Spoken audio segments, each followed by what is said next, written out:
लखनऊ, नवाबों का शहर, जो न सिर्फ तमीज़ और तहजीब के लिए जाना जाता है, लेकिन यहाँ की मशहूर डिशेस और ऐतिहासिक जगहें यहाँ के आए लोगों का मन ही नहीं बल्कि दिल भी खुश कर देता है। आई एम काम्या जानी फ्रॉम कर्ली टेल्स और मैं आ चुकी हूँ यूपी के कैपिटल लखनऊ में और यहाँ के ओल्ड वर्ल्ड चार्म में खो जाने के लिए।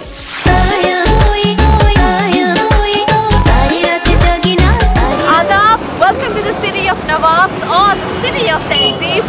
This is Lucknow and I'm going to be telling you about the best things you must do in this city.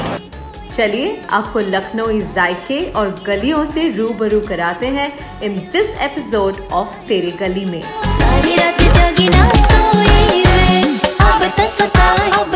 कई साल पहले लखनऊ पर मुगलों का राज था और शायद इसीलिए यहाँ उनका बहुत ही स्ट्रॉन्ग इन्फ्लुएंस है, चाहे वो आसपास का अवधी आर्किटेक्चर हो या फिर खाना। और ये 60 फीट टॉल रूमी दरवाजा जो बना था ईयर 1784 में एक अवधी आर्किटेक्चर का परफेक्ट एग्जाम्पल है। पास ही में है छोटा इमाम बाड़ा जो अवध के नवाब ने साल 1838 में बनाया था और उसी के बाजू में है बड़ा इमाम बाड़ा। यहाँ पे एक मॉस्क है, भूल भुलैया है और एक बावली भी है। तो चलिए पहले भूल भुलैया की सैर करते हैं। 45 के बाद भूल भुलैया शुरू होगी आपकी।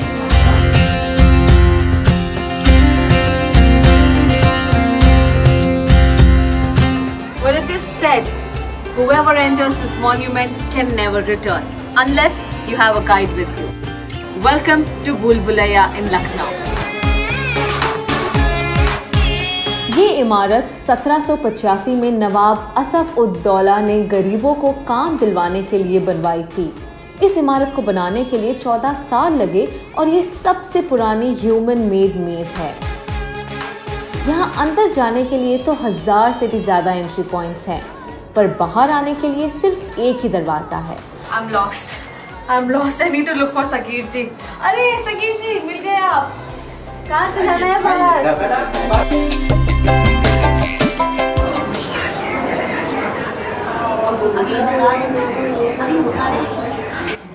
Did you hear that? You know what they say? दीवारों के भी कान होते हैं. Well, it's so true here.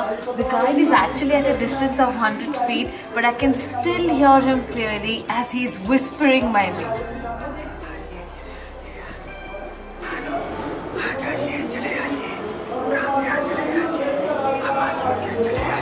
ये पूरा स्ट्रक्चर कई सारी चीजों से बना है, जैसे pulses, sugarcane, Lakhori brick, and what's interesting is that there are no iron rods which are used. Well, taking a ride in a cycle rickshaw is also one of the must-do things in Lucknow. और सच में लखनऊ का असली मजा तो cycle rickshaw पर ही आता है। तो चलिए इस एक्सपीरियंस को और मजेदार बनाते हैं शर्मा जी की चाय से। 50 साल से चलाने वाले शर्मा जी की चाय लखनऊ की सबसे पुरानी और फेमस चाय कहलाई जाती है। यहाँ सुबह शाम हजारों में लोग अदरक वाली चाय पीने आते हैं, जिससे दिन की सुबह बड़े अच्छे से शुरू होती है।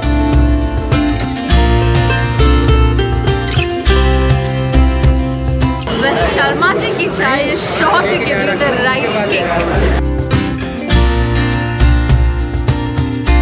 फादर का किया हुआ है, जो कुछ भी है फेमस उन्होंने किया है।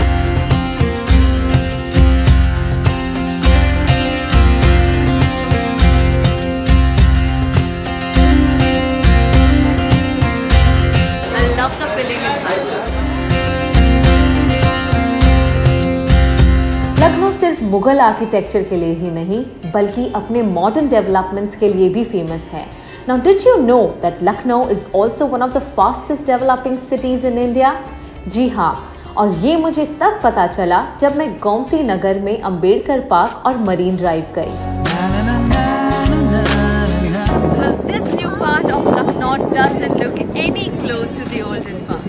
लखनऊ गोमती नदी के बैंक्स पर सिचुएटेड है और इस नदी को और भी सुंदर बनाने के लिए यहाँ का मशहूर रिवर फ्रंट है जो लखनऊ का मरीन ड्राइव कहलाया जाता है। Well, so this is the Marine Drive of Lucknow, where you have the Ambedkar Garden on your left and there's the Gomti River in the night. which pretty much resembles the Queen's necklace in the night. Mayawati park के बिल्कुल सामने Sheroes नाम का एक ऐसा restaurant है जहां के सर्वर्स एसिड अटैक के विक्टिम्स रह चुके हैं।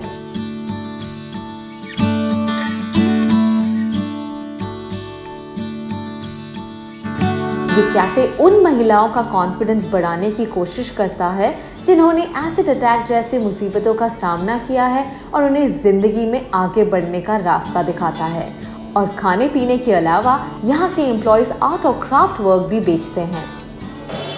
But I just bought these beautiful earrings made by Kavita. Thank you, Kavita. दिन भर घूमकर अब मुझे तो बड़ी भूख लग गई है, तो चलिए लखनऊ के सबसे फेमस टुंडे कबाबी से शुरुआत करते हैं।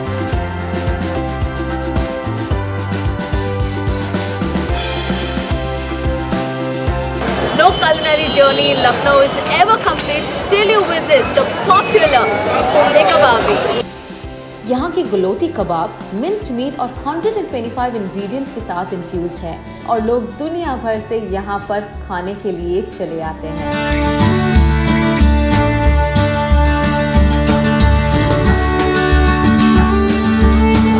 Tunde ke kebab are totally worth the hype.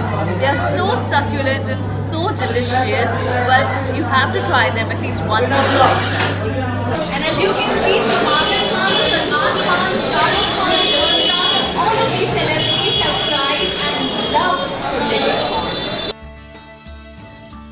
थोड़ी दूरी पर है रहीम का रेस्टोरेंट जिसकी नहारी और कुलचे खाना तो बनता है।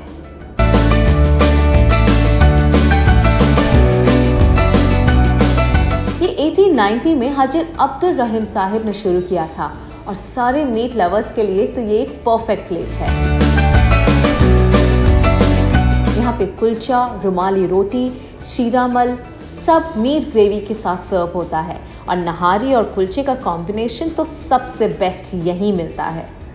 जबरदस्त निहारी और कुलचे के बाद द राम आश्रय का मलाई पान is like icing on the cake. यहाँ का मलाई स्टॉल 1805 में शुरू हुआ था और यहाँ पे लखनऊ का सबसे बेस्ट मलाई पान मिलता है।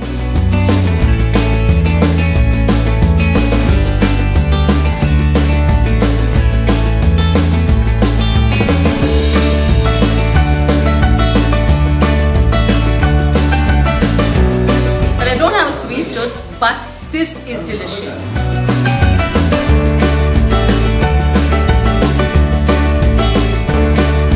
मलाई की शीट से बनाई गई है जिसमें ड्राई फ्रूट्स की स्टफिंग है और ऊपर से चांदी का वर्क की कोटिंग की गई है। सिर्फ मलाई पान के लिए नहीं, लखनऊ अपनी बिरयानी के लिए भी बहुत फेमस है और इद्रिस की बिरयानी खाए बिना our trip will surely be incomplete. Idris की अवधी बिरयानी इतनी टेस्टी और फेमस है कि शाम के 7:30 बजे तक सब खत्म हो जाता है। अब इतना नॉनवेज खाकर ठंडाई तो बनता है। आम आदमी हो या पॉलिटिशियन, पंडित राजा की ठंडाई तो सबको पसंद आती है, तो चलिए हम इस ठंडाई का मजा लें। पंडित राजा की ठंडाई, which is apparently so famous that all the well-known politicians used to come to have thandai here. Come, let's check it out.